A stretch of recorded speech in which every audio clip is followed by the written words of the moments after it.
Container visualization helps when emotions feel too big to handle all at once. Imagine placing the overwhelming feelings into a strong container, a steel vault, a wooden chest, or a glass jar. Tell yourself you'll return to deal with these emotions when you have proper support and resources.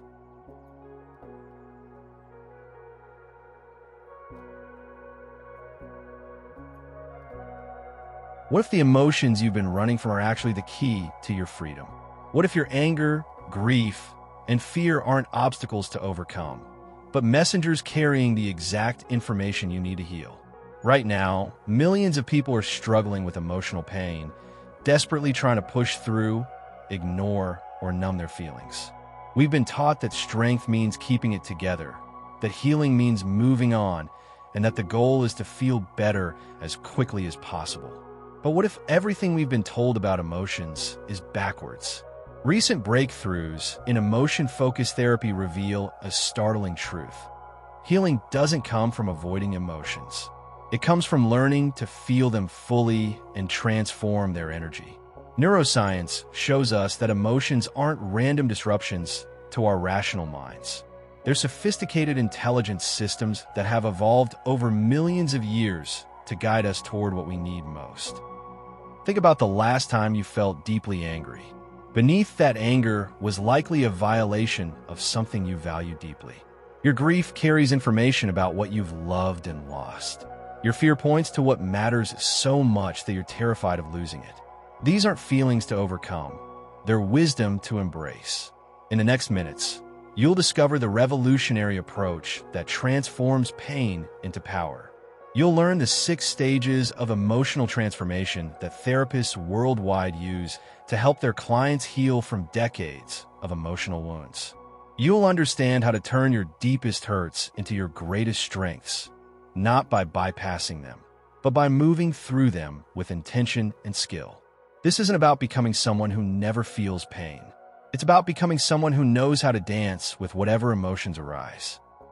Someone who can feel deeply without being overwhelmed, who can use emotional energy as fuel for growth instead of letting it drive destructive patterns. You'll discover why the emotions you've been avoiding hold the exact keys you need to unlock your authentic power. You'll learn practical techniques that work in real time when emotions feel overwhelming. Most importantly, you'll understand that your capacity to feel is your greatest gift, not your biggest burden. Your emotional world is about to become your ally instead of your enemy. Let's begin this transformation together. Chapter 1. The Hidden Wisdom in Your Pain. Sarah sat in my office, tears streaming down her face as she described feeling broken by her recent divorce. "I just want to stop hurting," she whispered. "When will this pain finally go away?" What Sarah didn't realize was that her pain was trying to save her life. Every emotion you feel carries a specific intelligence. Your anger isn't a character flaw. It's your internal alarm system detecting when your boundaries have been crossed or your values violated. Your sadness isn't weakness. It's your heart's way of processing loss and signaling what mattered deeply to you. Your fear isn't cowardice. It's your survival system highlighting potential threats to what you care about most. We've learned to see emotions as problems to solve rather than messages to decode. But emotions are adaptive signals that helped our ancestors survive and thrive. They're still trying to help us navigate our complex modern world, but we've forgotten how to listen. Consider how different your life would be if you treated emotions like a sophisticated GPS system. When your GPS announces recalculating route, you don't get angry at it for interrupting your drive. You pay attention because it's detected something important about your path forward. Your emotions work the same way. When you feel anxious before a presentation, that anxiety contains valuable information. It might be telling you to prepare more thoroughly, or alerting you that this opportunity matters to you. When you feel frustrated with a friend, that frustration might be highlighting a need for clearer communication or different boundaries. The key difference between feeling emotions and being controlled by them lies in your relationship to the feeling. Being controlled means reacting automatically, snapping when angry, withdrawing when hurt, or avoiding when afraid. Feeling emotions consciously means receiving the information they carry while choosing your response. Pain becomes problematic when we resist it or judge it as wrong. Resistance creates tension in your nervous system, amplifying the very discomfort you're trying to escape. It's like struggling in quicksand. The more you fight, the deeper you sink. But when you can be present with painful emotions without judgment, something remarkable happens. The emotion can complete its natural cycle and deliver its message. Suppression creates more suffering than the original pain because buried emotions don't disappear. They compound. Unexpressed anger becomes resentment. Unprocessed grief becomes depression. Avoided fear becomes anxiety. Your emotional system keeps sending stronger signals until you finally pay attention. This doesn't mean wallowing in negative emotions or letting them run your life. It means developing the skill to feel them fully while maintaining your center. It means learning to extract the wisdom they contain while choosing conscious responses rather than automatic reactions. Think of emotions as temporary weather patterns moving through the sky of your consciousness. Storms pass through, but the sky remains. Your essential self isn't damaged by difficult emotions. It's informed by them. When you can hold this perspective, even intense pain becomes workable. Your pain isn't punishment for something you've done wrong.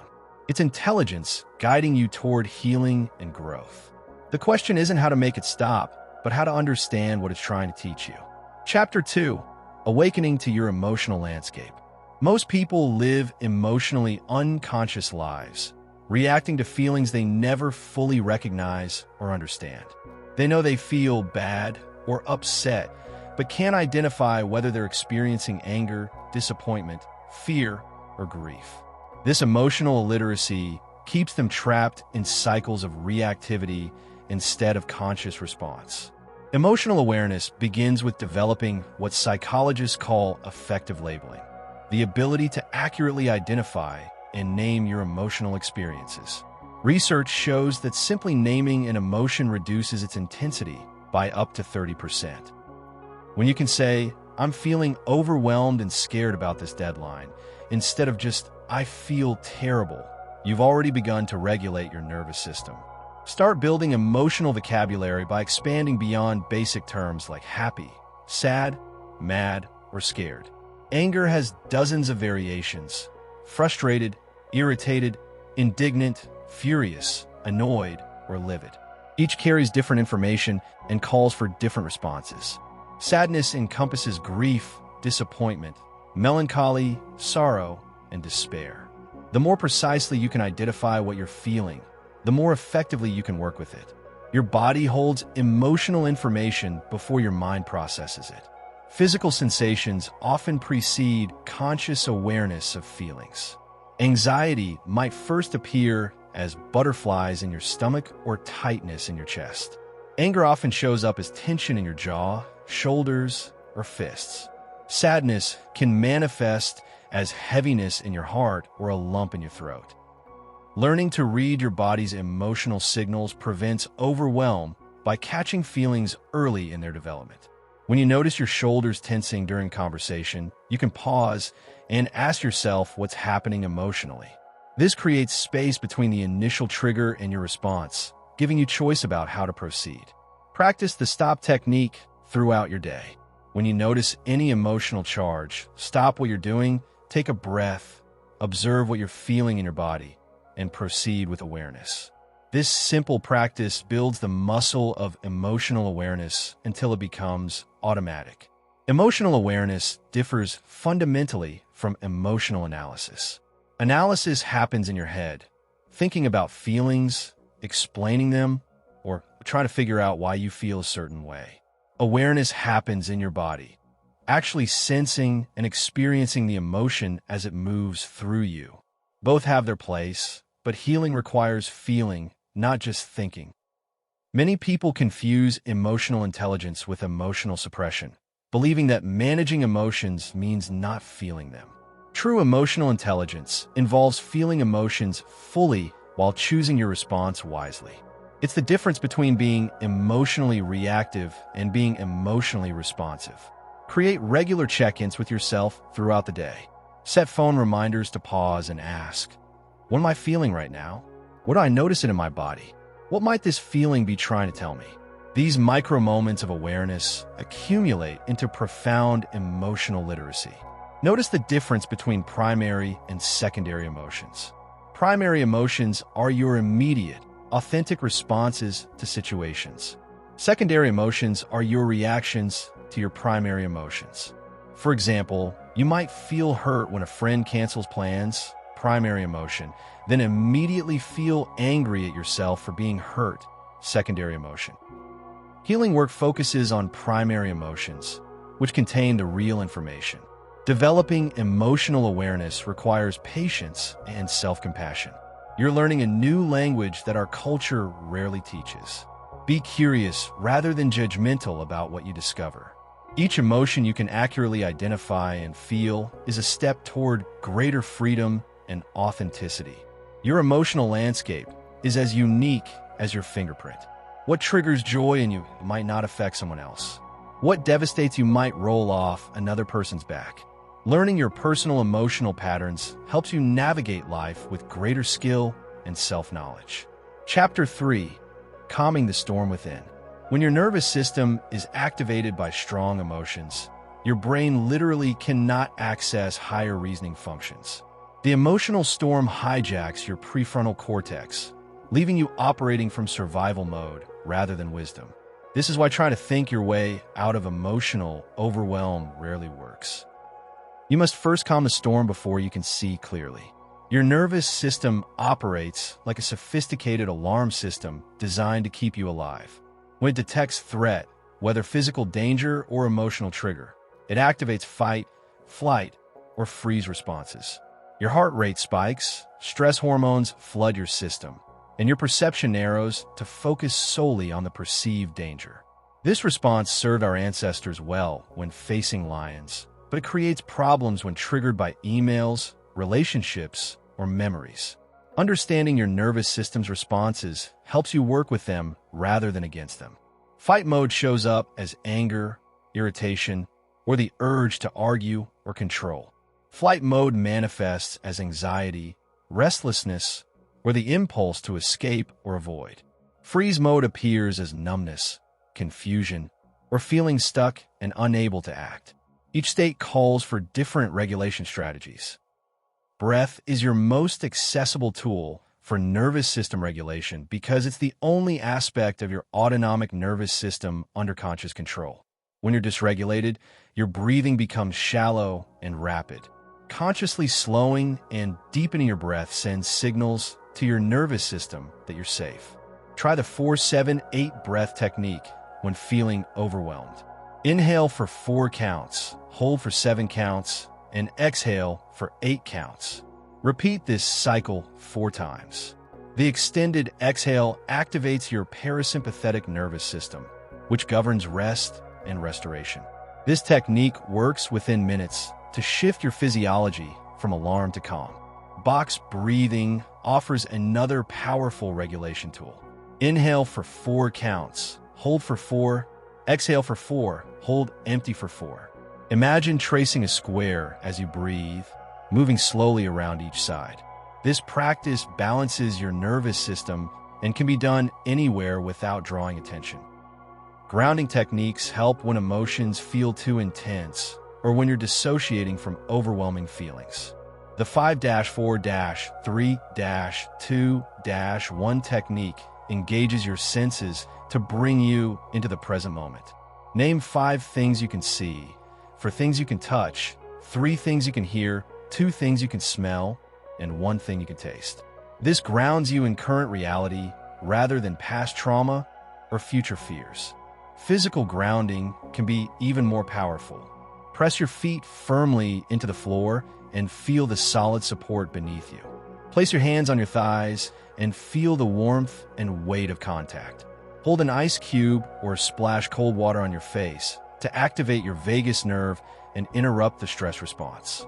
Progressive muscle relaxation helps release the physical tension that accompanies emotional activation. Starting with your toes, deliberately tense each muscle group for 5 seconds, Then release and notice the contrast. Move systematically through your body. Legs, abdomen, arms, shoulders, face. This practice teaches you to recognize and release held tension. Building emotional tolerance means gradually increasing your capacity to stay present with difficult feelings without becoming overwhelmed. Start with less intense emotions and shorter periods of feeling them fully. Like building physical strength, emotional strength develops through consistent practice with manageable challenges. Create a regulation toolkit tailored to your nervous system patterns. If you tend toward fight responses, you might need vigorous movement like running or punching a pillow to discharge the energy before practicing breathing techniques. If you lean toward flight or freeze, gentle movement like walking or stretching might be more effective. Remember that regulation doesn't mean feeling good. It means feeling resourced enough to handle whatever you're experiencing. Sometimes regulation looks like crying deeply while feeling held and safe. Sometimes it means feeling angry while staying grounded in your body. The goal isn't emotional numbness, but emotional resilience. Chapter 4. The Courage to Feel It All. Maria had spent 30 years perfecting the art of emotional numbing. Whenever pain threatened to surface, she'd busy herself with work, exercise, or social media. She prided herself on being strong and never letting emotions control her. What she didn't realize was that by avoiding her authentic emotions, she was letting fear control her completely. True courage isn't the absence of difficult emotions. It's the willingness to feel them fully while remaining present and open. This requires distinguishing between primary emotions and defensive reactions. Primary emotions are your immediate, authentic responses to life events. They contain valuable information about your needs, values, and boundaries. Defensive reactions are your habitual ways of protecting yourself from feeling primary emotions. When someone criticizes you, your primary emotion might be hurt or disappointment. But if feeling hurt feels too vulnerable, you might immediately shift to anger or defensiveness. While these protective responses serve a purpose, they often disconnect you from the wisdom contained in your original feelings. Anger frequently masks deeper, more vulnerable emotions like fear, sadness, or helplessness. While anger can feel empowering because it creates energy and distance, it often prevents us from accessing the healing that comes from feeling our underlying hurt. Learning to breathe through anger and ask, "What am I really feeling beneath this?" opens doorways to authentic healing. Fear often disguises itself as procrastination, perfectionism, or control. Instead of feeling afraid about a new opportunity, you might find yourself endlessly preparing or finding reasons to avoid taking action. Recognizing fear as fear, rather than as character flaws or external obstacles, allows you to address it directly. Grief is perhaps the most avoided emotion in our culture. We're given a few days off work after a loss, then expected to move on and get back to normal. But grief isn't just about death. It accompanies every loss, transition, and disappointment. Unfelt grief accumulates in your system, creating depression, numbness, or explosive emotional reactions to seemingly minor events. Creating safe spaces for emotional expression requires both physical and emotional safety. Physically, this might mean having a private space where you won't be interrupted, tissues available, and comfort items nearby. Emotionally, it means approaching your feelings with curiosity and compassion rather than judgment. Writing provides a powerful avenue for emotional expression because it engages different parts of your brain than thinking or talking. Set a timer for 15 minutes and write continuously about whatever you're feeling, without editing or censoring yourself. Let whatever wants to emerge flow onto the page. This practice, developed by psychologist James Pennybaker, has been shown to improve both emotional and physical health. Movement can unlock emotions stored in your body. Dance, shake, or move spontaneously while feeling into difficult emotions. Your body often knows how to release what your mind can't figure out. Trust whatever movements want to happen, even if they feel strange or unfamiliar. Creative expression through art, music, or other mediums provides another pathway for emotions that might be too complex for words. Colors, sounds, and images can capture emotional nuances that verbal language cannot reach. You don't need artistic skill, just willingness to let your inner experience find external form. Building tolerance for emotional intensity means staying present with feelings without either suppressing them or being overwhelmed by them. Start with emotions that feel manageable and gradually work with more challenging feelings. Like developing physical fitness, emotional fitness builds through consistent practice. Approach painful emotions with the same care you'd offer a frightened child. Speak gently to yourself. Breathe deeply. Remember that feeling emotions fully doesn't mean being controlled by them. You can feel rage while choosing not to act destructively. You can feel grief while maintaining hope. You can feel fear while moving forward courageously. Chapter 5. Decoding your emotional messages. After learning to feel her emotions fully, Rebecca discovered that her chronic anxiety wasn't random. It was her inner wisdom trying to communicate that she'd been ignoring her authentic desires for years. Her anxiety intensified whenever she acted in ways that contradicted her true values, serving as an internal compass pointing toward authenticity. Every emotion contains specific information about your inner world and external circumstances. Anger signals boundary violations or unmet needs. Sadness indicates loss or disconnection from what matters to you. Fear highlights potential threats to your well-being or things you value. Joy reveals what energizes and fulfills you. Shame points to areas where you feel disconnected from your authentic self. Reflection transforms raw emotional experience into wisdom by helping you understand the messages your feelings carry. This process differs from rumination, which loops endlessly through the same thoughts without resolution. Reflective processing extracts meaning from emotional experiences and integrates them into your understanding of yourself and your life.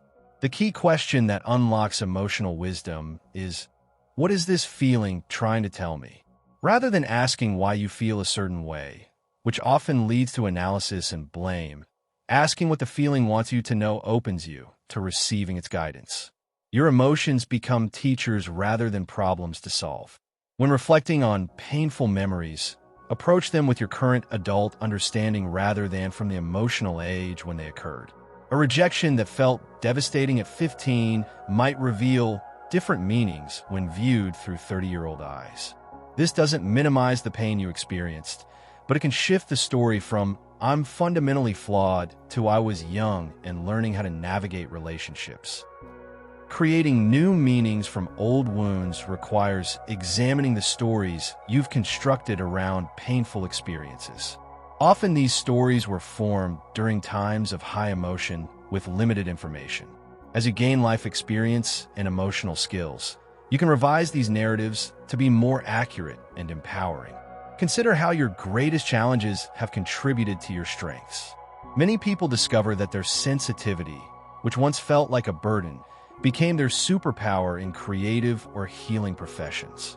Their ability to persist through difficulty, developed during childhood hardships, serves them in pursuing meaningful goals as adults. Storytelling is a fundamental human process for making meaning from experience. The way you tell your story to yourself and others shapes your identity and possibilities. When you can reframe your narrative from victim to survivor to thriver, you reclaim agency over your life direction. Practice rewriting painful experiences from multiple perspectives. What would a compassionate friend say about what happened? What would your wiser, older self want your younger self to know? What would the situation look like from the other person's perspective? These different viewpoints don't excuse harmful behavior, but they can free you from limiting interpretations. Emotional patterns often reveal core beliefs about yourself, others, and the world. If you consistently feel rejected, you might hold the belief that you're not worthy of love. If you frequently feel overwhelmed, you might believe you're responsible for everyone else's emotions. Identifying these underlying beliefs allows you to question their validity and choose more supportive perspectives. The goal isn't to eliminate negative emotions, but to understand their purpose and transform your relationship with them. Pain can become a teacher rather than an enemy. Fear can become information rather than paralysis. Anger can become fuel for positive change rather than destructive force. Journal prompts can guide your reflective process. Try writing responses to questions like, what pattern do I notice in situations that trigger this emotion? What need was I trying to meet when this pattern developed? How might this emotional response have served me in the past? What would I like to do differently going forward? Remember that meaning-making is an ongoing process, not a one-time event. As you grow and change, you may discover new layers of understanding about old experiences. Stay open to evolving your interpretations as you gain wisdom and perspective. Your emotions aren't random or meaningless. They're intelligent responses to your lived experience. When you learn to decode their messages, you gain access to profound wisdom about yourself and what you need to thrive. This wisdom becomes the foundation for conscious choices that align with your authentic self. Understanding emotions is powerful, but true transformation requires taking this wisdom into action. In the chapters ahead, you'll learn how to translate emotional insights into lasting change, how to create new experiences that heal old wounds, and how to build a life that honors both your feelings and your values. Chapter 6: The Alchemy of Emotional Transformation. Dr. Barbara Fredrickson's groundbreaking research revealed something extraordinary about positive emotions. When participants experienced just 3 minutes of loving-kindness meditation, their vagal tone improved, their stress hormones decreased, and their brains literally rewired for greater emotional resilience. But here's what surprised everyone. The benefits weren't temporary. These brief positive emotional experiences created lasting neurological changes that continued building over time. This discovery revolutionized our understanding of emotional healing. You don't need to eliminate negative emotions to transform your life. You need to cultivate positive ones that literally rewire your brain's emotional circuitry.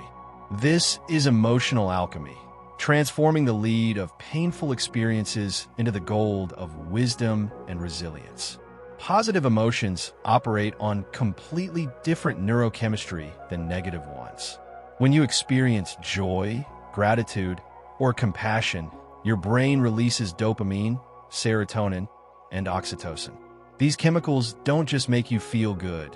They actively undo the neurochemical effects of stress and trauma. It's like having an internal pharmacy that can manufacture exactly what you need to heal. The key is learning to generate these states intentionally rather than waiting for external circumstances to create them. Start with micro moments of appreciation throughout your day.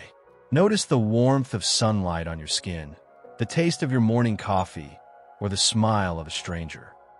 These aren't superficial positive thinking exercises. They're precision tools for neurological transformation.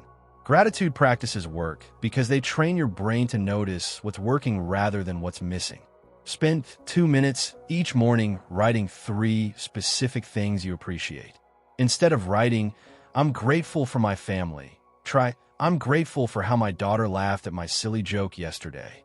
Specificity creates stronger neural pathways than general statements. Loving-kindness meditation builds your capacity for self-compassion and connection. Begin by directing kind wishes toward yourself. May I be happy. May I be peaceful. May I be free from suffering. Then extend these wishes to loved ones, neutral people, difficult people, and finally all beings. This practice literally grows the parts of your brain associated with empathy and emotional regulation.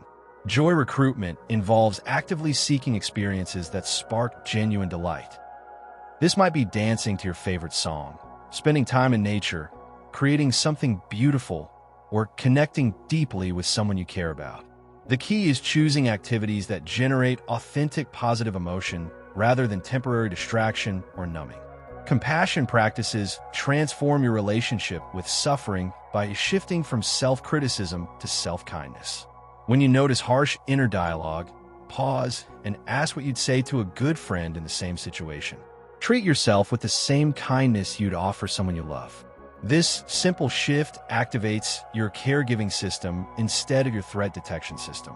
Create a daily emotional baseline practice that includes at least one activity from each category: appreciation, loving kindness, joy, and compassion. This might be a 5-minute morning routine that includes gratitude journaling, kind intentions for the day, and setting aside time for something that brings you genuine pleasure. The science is clear.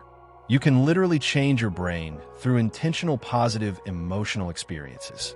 Neuroplasticity research shows that new neural pathways strengthen with repetition while unused pathways weaken. By consistently generating positive emotions, you're not just feeling better temporarily, you're restructuring your brain for lasting emotional well-being. This isn't about forced positivity or denying difficult emotions. It's about building emotional resources that allow you to meet life's challenges from a place of strength rather than depletion. When your nervous system is regularly bathed in positive neurochemistry, you develop greater capacity to handle whatever arises. Chapter 7. Your emergency toolkit for emotional storms. Picture this. You're in the middle of a panic attack at work, your heart racing, palms sweating, feeling like you might collapse.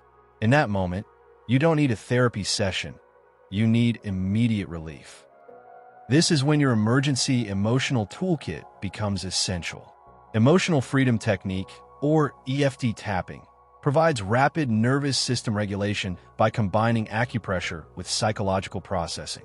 When you tap specific meridian points while acknowledging difficult emotions, you send calming signals directly to your amygdala. Research shows EFT can reduce cortisol levels by up to 24% in just one session. Start with the karate chop point on the side of your hand. Tap continuously while saying, "Even though I'm feeling overwhelmed right now, I deeply and completely accept myself." Then move through the sequence: top of head, eyebrow, side of eye, under nose, chin, collarbone, and underarm. At each point, acknowledge what you're feeling: this anxiety in my chest, this racing heart, this feeling of panic. The combination of acceptance and physical stimulation interrupts the stress response. For immediate panic relief, use the tip technique. Temperature change activates your vagus nerve. Splash cold water on your face or hold ice cubes. Intense exercise for 60 seconds discharges the fight or flight energy flooding your system. Paced breathing with longer exhales than inhales shifts you into parasympathetic mode. Progressive muscle relaxation releases physical tension holding the emotional charge. Visualization provides another powerful emergency tool. When overwhelmed, imagine yourself in a place where you feel completely safe and peaceful. This might be a childhood bedroom, a beach at sunset, or a forest clearing. Engage all your senses. What do you see, hear, smell, and feel? Your nervous system responds to vivid imagery as if you're actually there, providing immediate regulation. The 5-4-3-2-1 grounding technique works when emotions feel too intense or when you're dissociating. Name 5 things you can see, 4 things you can touch, 3 things you can hear, 2 things you can smell, and 1 thing you can taste. This anchors you in present moment reality and interrupts overwhelming emotional spirals. Container visualization helps when emotions feel too big to handle all at once. Imagine placing the overwhelming feelings into a strong container, a steel vault, a wooden chest, or a glass jar. Tell yourself you'll return to deal with these emotions when you have proper support and resources. This isn't suppression. It's conscious postponement until you're better equipped to process them. Movement-based regulation works when you have physical space and privacy. Shake your whole body vigorously for 30 seconds, then stand still and notice the sensations. Your nervous system uses movement to discharge trapped energy. Animals in the wild naturally shake after escaping predators. This same mechanism works for humans. Know which tools work best for your specific triggers. If you tend toward anxiety and freeze responses, focus on grounding and gentle movement. If you experience anger and fight responses, vigorous exercise or tapping might be most effective. If you dissociate during overwhelm, strong sensory input like ice or intense scent can help you reconnect. Create a personalized emergency kit that's always accessible. This might include a small vial of peppermint oil for strong scent, a smooth stone for tactile grounding, earbuds for calming music, or index cards with tapping sequences written out. Having physical tools readily available makes it easier to remember and use these techniques when you're distressed. Practice these tools regularly when you're calm, so they're automatic during crisis. Muscle memory makes techniques more accessible when your thinking brain goes offline. Set daily reminders to practice one emergency tool for just 2 minutes. This builds familiarity and confidence in your ability to self-regulate. Remember that these are first aid techniques for emotional overwhelm, not substitutes for deeper healing work. They help you regain equilibrium, so you can then engage in the processing and integration that creates lasting change. Chapter 8. Healing Your Inner Child. David, a successful lawyer, couldn't understand why he felt terrified every time his boss called him into the office. Despite his professional competence, he'd instantly become a scared 8-year-old anticipating punishment from an angry father. His inner child was still running his adult life, creating reactions completely disproportionate to current reality. Your inner child represents the emotional memories, unmet needs, and survival strategies you developed during childhood. These younger parts of yourself don't disappear when you grow up. They continue influencing your reactions, relationships, and life choices. Healing requires acknowledging these younger selves and providing what they needed but didn't receive. Most people carry wounded inner children who are still waiting for validation, protection, or love. These parts can hijack your adult responses, causing you to react from old pain rather than present reality. When someone dismisses your ideas, your inner child might feel the devastation of never being heard. When someone is late, your inner child might feel the abandonment of being left waiting as a child. Begin inner child work by creating safety for vulnerable parts of yourself. Choose a quiet time when you won't be interrupted. Imagine yourself as you were at different ages, 5, 8, 12. What did that younger you need most? What were you longing for? What hurt the most? Approach these memories with tremendous gentleness, as you would a frightened child. Listen to the messages your inner child carries. Often these younger parts hold important wisdom about your authentic desires and boundaries. A client realized her chronic people-pleasing stemmed from a young part who learned that being helpful kept her mother from drinking. Her inner child was still trying to control others' behavior through service. Understanding this pattern allowed her to choose when helping felt genuinely caring versus compulsively driven. Notice when childhood wounds get triggered in adult situations. Pay attention to emotional reactions that feel bigger than the current situation warrants. If criticism devastates you, there might be an inner child who felt constantly criticized. If abandonment terrifies you, there might be a young part who experienced early loss. These triggers are actually gifts, pointing you toward what needs healing. Provide the comfort and validation your inner child needed. When you notice old wounds being activated, pause and speak to your younger self with love and protection. I'm here now. You're safe. That was scary when you were little, but you're not alone anymore. I'll take care of you. This isn't silly or self-indulgent. It's rewiring your nervous system with experiences of safety and care. Practice protective imagery when working with traumatic childhood memories. Imagine your current adult self stepping into difficult childhood scenes to comfort and protect your younger self. You might tell an abusive adult to stop, comfort a crying child, or simply hold your younger self with love. This creates new neural pathways that include protection and care rather than only trauma and helplessness. Create rituals that honor your inner child's needs. This might involve buying yourself the toy you always wanted, eating foods you loved as a child, or engaging in play without adult agenda. These actions send messages to your nervous system that you're worthy of joy and that your childhood desires matter. Reparenting involves giving yourself what you needed but didn't receive from caregivers. If you needed more encouragement, practice speaking to yourself with enthusiasm about your efforts. If you needed more boundaries, practice saying no when you feel overwhelmed. If you needed more affection, practice self-soothing touch or asking for hugs from trusted friends. Write letters between your adult self and your inner child. Let your younger self express fears, hurts, and wishes. Then respond as a loving adult with validation, reassurance, and promises of care. This dialogue helps integrate different parts of yourself and builds internal resources for self-nurturing.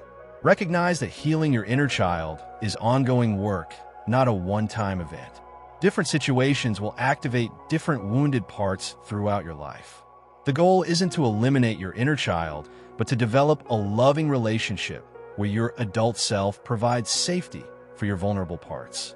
Inner child work often brings up intense emotions as you contact long-buried pain. Having professional support during this process can be invaluable, especially if you experience significant childhood trauma. A skilled therapist can help you navigate these waters safely while building internal resources for self-regulation. Chapter 9. Building Unshakable Emotional Resilience. The tsunami hit Keiko's village when she was 12, destroying everything she'd ever known. 40 years later, as a trauma therapist, she radiated an almost otherworldly calm and strength. Resilience isn't about never falling down, she told me. It's about knowing how to fall gracefully and rise with wisdom. True emotional resilience differs fundamentally from toughness or emotional numbness. Resilient people feel deeply but aren't overwhelmed by their feelings. They can stay present with pain without being consumed by it. They bounce back from setbacks, not because they're unaffected, but because they possess internal resources that help them navigate difficulty with grace. Self-compassion forms the foundation of emotional resilience. When you treat yourself with kindness during difficult times, you activate your caregiving system instead of your threat detection system. This literally changes your biochemistry, releasing oxytocin and endorphins instead of cortisol and adrenaline. Research by Dr. Kristen Neff shows that self-compassionate people experience less anxiety and depression while maintaining greater motivation for growth. Practice the 3 components of self-compassion daily. Self-kindness means speaking to yourself with the same care you'd offer a dear friend facing challenges. Common humanity reminds you that struggle is part of the human experience. You're not alone or uniquely broken. Mindfulness involves observing your emotions without being swept away by them or pushing them aside. Build emotional strength through graduated exposure to manageable challenges. Like developing physical fitness, emotional resilience grows through consistent practice with difficulties that stretch but don't overwhelm you. Start with minor disappointments or frustrations and practice staying present with the discomfort while maintaining your equilibrium. Develop multiple strategies for emotional regulation so you're not dependent on any single approach. Some days breathing techniques work best. Other days you might need movement or creative expression. Having a varied toolkit ensures you can adapt to different emotional states and circumstances. Create supportive relationships that facilitate healing rather than perpetuate old patterns. Resilient people surround themselves with others who can handle their full emotional range without trying to fix, judge, or control them. These relationships provide what psychologists call earned security, the experience of being truly seen and accepted. Practice vulnerable sharing with trusted people in your life. Start small by revealing minor struggles or fears, then notice how others respond. Those who can hold space for your emotions without becoming overwhelmed or dismissive are the ones to cultivate deeper connections with. Emotional resilience grows through experiences of being supported during difficulty. Develop rituals and practices that consistently nourish your emotional well-being. This might include morning meditation, evening gratitude practices, weekly time in nature, or monthly creative projects. These aren't luxuries. They're essential maintenance for your emotional infrastructure. Build meaning-making skills that help you find purpose in adversity. Resilient people don't just survive difficult experiences, they extract wisdom and strength from them. They ask questions like, how has this challenge helped me grow? Or, what can I learn from this experience that might help others? Create physical practices that support emotional resilience.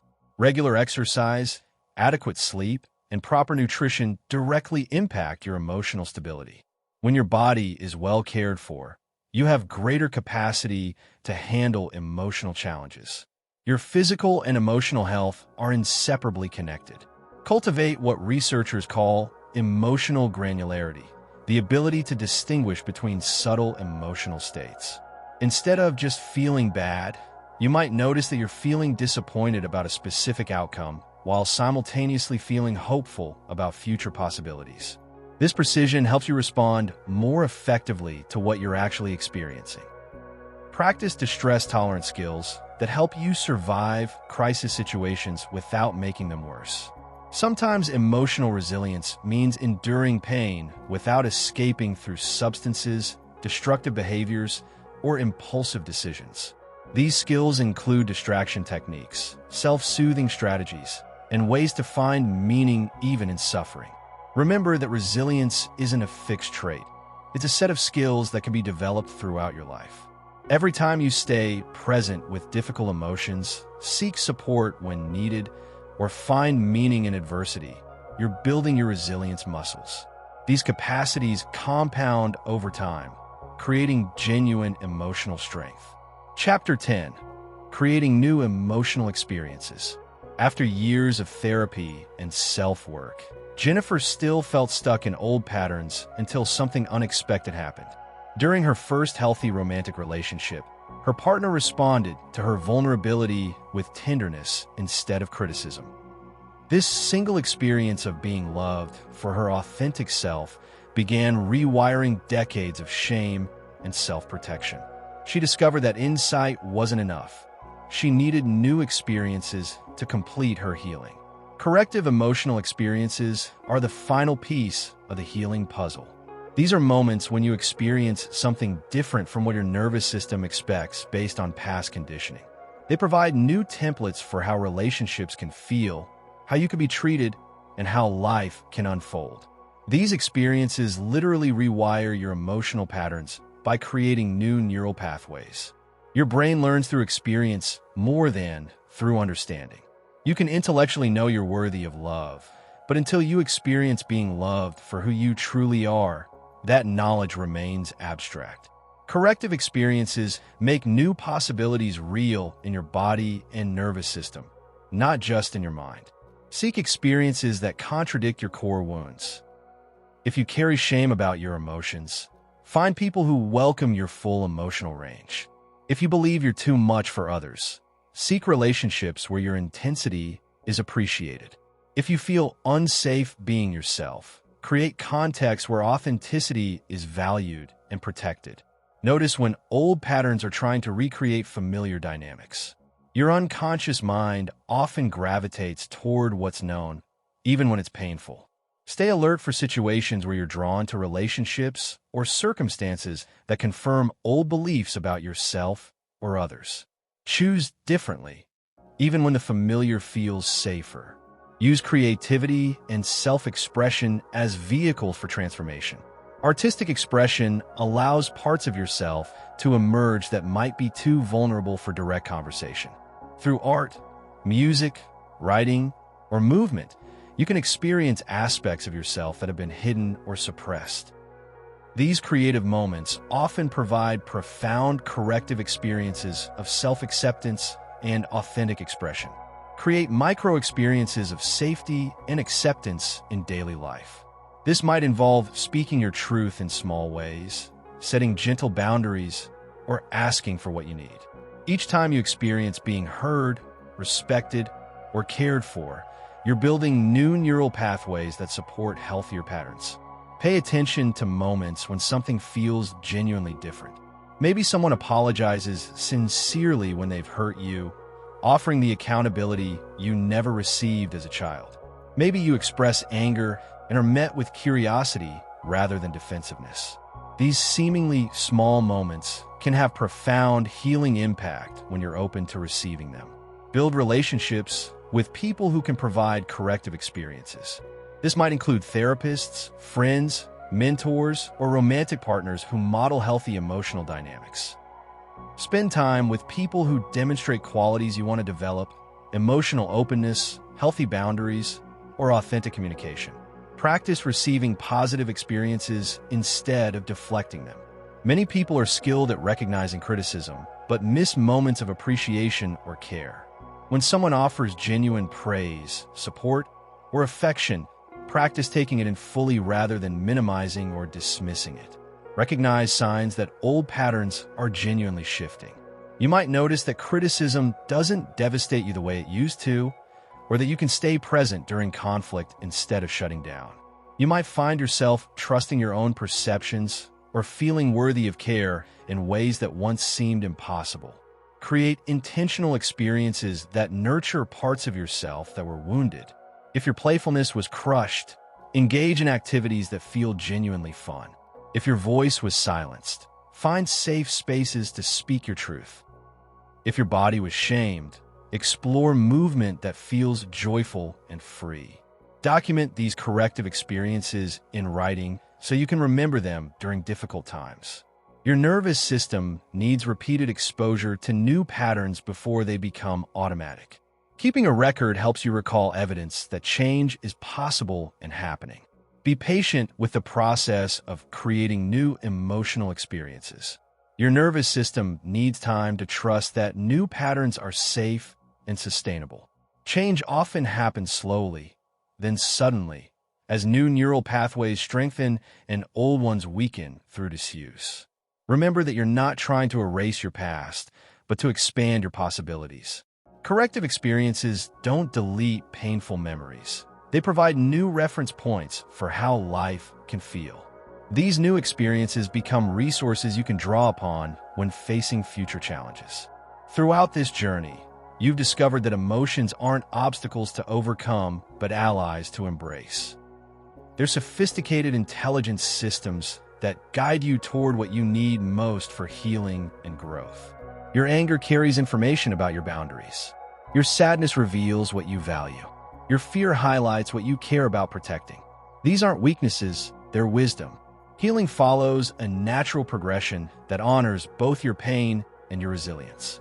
Awareness helps you recognize what you're actually feeling instead of reacting unconsciously. Regulation gives you tools to stay present with difficult emotions without being overwhelmed. Expression allows you to feel emotions fully and extract their wisdom. Reflection transforms raw experience into understanding. Transformation uses positive emotions to rewire your nervous system. New experiences provide corrective templates that heal old wounds. You possess the power to transform your relationship with any emotion through practice and patience. This doesn't mean you'll never feel pain again. It means you'll know how to dance with whatever arises. You'll develop the capacity to feel deeply without being controlled by your feelings, to be sensitive without being overwhelmed, to be vulnerable without being unsafe. True strength emerges from feeling fully, not from emotional numbness. In a culture that often prizes toughness over tenderness, choosing to feel everything life offers requires tremendous courage. But this courage opens doorways to authentic connection, creative expression, and genuine fulfillment that emotional armor can never provide. Start today with simple awareness. Notice one emotion as it arises, breathe deeply, and ask yourself what this feeling is trying to tell you. You don't need to heal everything at once. Emotional healing is a lifelong journey of ever-deepening relationship with yourself. Your emotions have been waiting patiently for you to listen. They hold the keys to your freedom, your power, and your most authentic self. Trust the process, be gentle with yourself, and remember that every feeling you allow yourself to experience fully is a step toward liberation. The path of emotional healing isn't always easy, but it's always worth it. You deserve to live with your heart wide open, to feel the full spectrum of human emotion, and to use these feelings as fuel for creating a life of meaning and connection. Your healing matters not only for yourself, but for everyone whose life you touch. Thank you for joining us on this transformative journey through emotional healing. If this audiobook has touched your heart or opened new possibilities for you, please subscribe to Audiobooks Library for more life-changing content delivered straight to your feed. Until then, remember your emotions are your allies, and your healing is not only possible, it's inevitable.